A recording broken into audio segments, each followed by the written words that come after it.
In the pre-dawn hours of February 2nd, 1969, the Burdell Mansion, once deemed the White House of Hippiedom, burned down, destroying the worldly possessions of its occupants, an intentional community known as the Chosen Family. The self-named Chosen Family was a multi-generational and multi-ethnic commune loosely associated with the Grateful Dead. Today, the burned-out hulk of the Burdell Mansion is a striking feature of Olompali State Historic Park, an important unit of the California State Park system. The state maintains the ruins in what is known as a state of arrested decay, similar to what is done with the Wolf House, part of the nearby Jack London State Historic Park in Glen Ellen.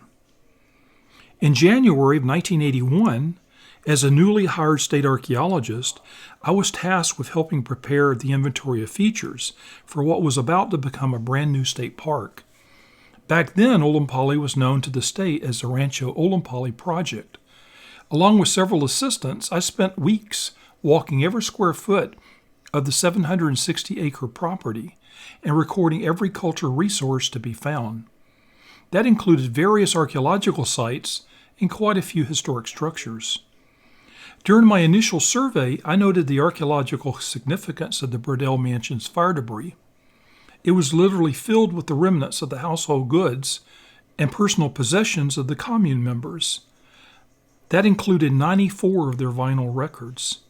Over the years, I identified 55 of those records, using an elaborate range of techniques I deemed the archaeology of vinyl. The discography covers almost all of the major musical genres. In 2014, I published this surprisingly eclectic mixture of music in a world archaeology essay I entitled A Hippie Discography, Vinyl Records from a 60s Commune. Since then, I've used the discography as evidence of the fallacy of cultural stereotypes. In this case, the stereotype we know as the hippie. The records identified to date suggest a broad range of musical taste. But don't misunderstand, I'm not suggesting that the members of the commune sat around at night, all of them listening to West Side Story and various other show tunes, or Frank Sinatra and Tony Bennett, or Glenn Campbell, or Burl Ives, or for that matter, Bob Dylan and the Beatles. From what I've gathered, I think the commune members made their own music or otherwise attended live concerts, especially those put on by their friends, the Grateful Dead. Of course, that doesn't mean that records were never listened to by those living in the Burdell Mansion. They certainly were listened to, often by people in their own spaces, listening to their own records. According to Noel Barton, a member of the Chosen Family, they listened to the Beatles' White Album a lot when it first came out. Noel also remembers listening to Living with the Animals. So what do the records tell us? Well, I think the records are aspects of cultural baggage brought to the commune by all kinds of people. The records testify to who they were before they arrived, but once there, they molded into something else. Picture a large family gathering before the pandemic arrived. Perhaps it was a Thanksgiving dinner for an extended family.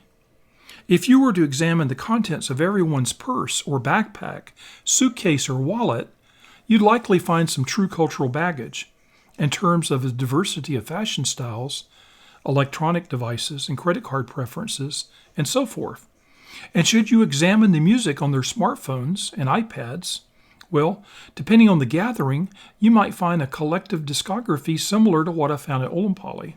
Would favorite tunes on Grandma's phone be the same tunes found on her grandnephew's? Of course not. The range of items would likely reflect generational differences and perhaps even ethnic or cultural variability too. But for the sake of a Thanksgiving gathering, the cultural baggage is left behind, as those gathered around the dinner table celebrate what they have in common. And that's typically family relationships and friendship.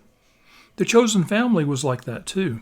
So, in 2014, I prepared my report on the records I'd found at Olompali and the wide range of musical genres they represented.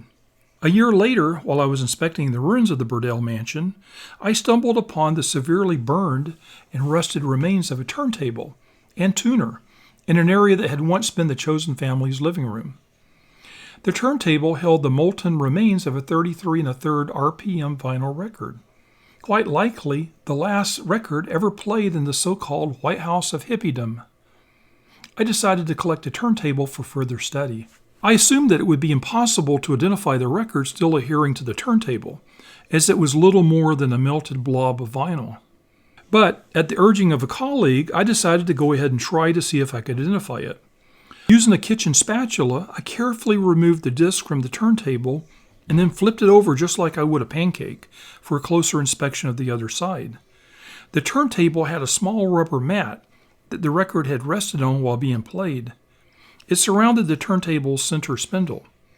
The record had covered the rubber mat and had prevented the mat from melting. The mat was intact and still attached to the underside of what remained of the record.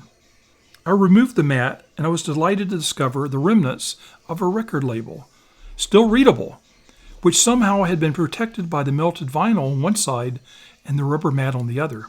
The label indicated that this was side 1 of Living with the Animals by the San Francisco-based blues rock group Mother Earth, Mercury Records recording from 1968.